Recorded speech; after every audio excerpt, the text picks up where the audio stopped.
বিসমিল্লাহির রহমানির রহিম। সর্বপ্রথমে আমি মহান রব্বুল আলামিনের কাছে শুকরিয়া জ্ঞাপন করছি। দীর্ঘদিন পর আন্দোলন সংগ্রামের পরে এই স্বাধীন বাংলাদেশে আসতে পেরে এবং আমার কাছে আজকে খুবই ভালো লাগছে। এটা একটা মাহেন্দ্রক্ষণ আমার জন্য। আমরা যারা প্রবাসে আন্দোলন করেছি, আমরা একটা সুবিধা জায়গা থেকে আন্দোলন করেছি, কিন্তু আপনারা যারা এখানে আন্দোলন করেছেন, আপনারা অনেক রিস্কের মধ্যে থেকে আপনারা আন্দোলন করেছেন। আপনারা যখন আন্দোলন করতে গিয়েছেন, অনেকে শহীদ হয়েছেন। আমি শ্রদ্ধাবোধে তাদেরকেও আজকের দিনে স্মরণ করছি। আমি স্মরণ করছি বিগত জুলাই আগস্টে যারা নিহত হয়েছে, বিশেষ করে আবু সাঈদ, মুগ্ধ এবং ছাত্রনেতা ওয়াসিম যখন নিহত হয় বা শহীদ হয়, তারপরে আন্দোলনের ধারাটা অন্যভাবে প্রভাবিত হয়েছে। সেই জন্য তাদেরকে আজকে শ্রদ্ধার সাথে স্মরণ করছি। আপনারা জানেন আমাদের যে লক্ষ্য, আমাদের আন্দোলন, আপনারা আন্দোলন করেছেন, আমরা আন্দোলন করেছি, এটার মূল উদ্দেশ্য হচ্ছে বাংলাদেশের মানুষের বাক স্বাধীনতা ফিরে পাওয়া, বাংলাদেশের মানুষের মৌলিক অধিকারগুলি ফিরে পাওয়া এবং বাংলাদেশের মানুষের ভোটের অধিকার ফিরিয়ে পাওয়া। তো আলহামদুলিল্লাহ আমরা এখন ফ্যাসিস্ট থেকে মুক্ত হয়েছি। একটা দানব সরকার ছিল, সেই সরকার থেকে আমরা মুক্ত হয়েছি।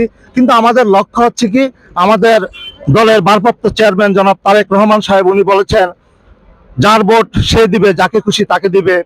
আমাদের লক্ষ্য হচ্ছে ভোটের অধিকার ফিরিয়ে পাওয়া।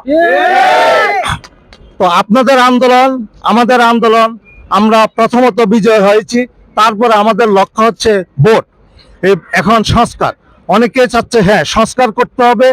যে পরিমাণ সংস্কার করে একটা নির্বাচনের, অবাধ সুষ্ঠু নির্বাচনের আয়োজন করতে হবে এবং নির্বাচিত সরকারের অধীনে ক্ষমতা হস্তান্তর করে দেশ পরিচালনা করার জন্য দায়িত্ব অর্পণ করতে হবে।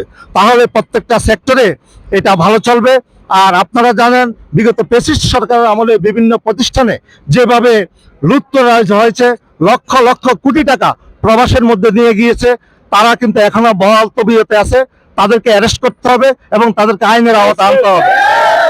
আপনারা জানেন বিগত সরকারের সেই ফ্যাসিস্ট হাসিনা সরকার বলেছিল আমার পিয়নও 400 কোটি টাকার মালিক।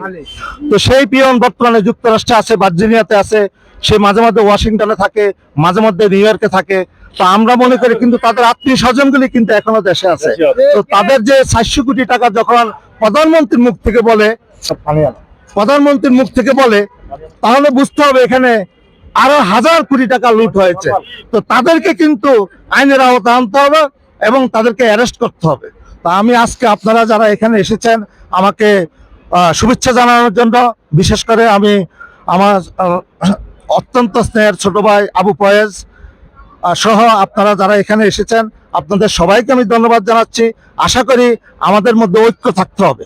আমরা যদি ঐক্য বিনষ্ট করি, তাহলে আমরা কিন্তু আমাদের যে লক্ষ্য, সেই লক্ষ্যে আমরা বুঝতে পারবো না। এই ঐক্য ধরে রাখতে হবে।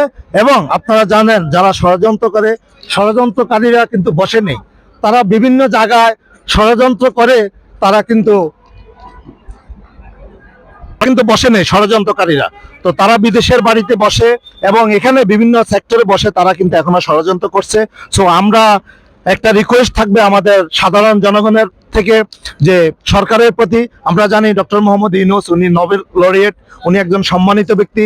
উনি শুধু বাংলাদেশের জন্য মহান নেতা, মহান মানুষ না, উনি বহির্বিশ্বে ওনার অনেক যথেষ্ট সুনাম রয়েছে। ডক্টর মোহাম্মদ ইউনূস, আমরা ওনাকে অনেক শ্রদ্ধা করি। তো আমাদের একটা রিকোয়েস্ট ওনার প্রতি থাকবে, যে আপনাকে যে উদ্দেশ্য, বাংলাদেশের জনগণ আপনাকে যেখানে বসিয়েছে, আপনি সেই জায়গাটা থেকে অন্ততপক্ষে দেশের মানুষের প্রতি লক্ষ্য রেখে এবং শহীদদের প্রতি লক্ষ্য রেখে আপনার এই ফ্যাসিস্ট সরকারে যারা লুটতরাজ করেছে তাদেরকে আইনের আওতায় আনে, তাদেরকে বিচার করতে হবে এবং একটা নির্বাচনের পরিবেশ সৃষ্টি করে যথাসম্ভব, যত তাড়াতাড়ি সম্ভব একটা নির্বাচন দিতে হবে। তো আমি আজকে আর আপনাদেরকে আর কষ্ট দিব না। এখানে আপনাদের সাথে ইনশাল্লাহ দেখা হবে, আবার কথা হবে। আবারও ধন্যবাদ জানিয়ে আমি আমার সংক্ষিপ্ত বক্তব্য শেষ করলাম। খোদা হাফেজ। বাংলাদেশ জিন্দাবাদ। বাংলাদেশ জাতীয়তাবাদী দল বিএনপি জিন্দাবাদ।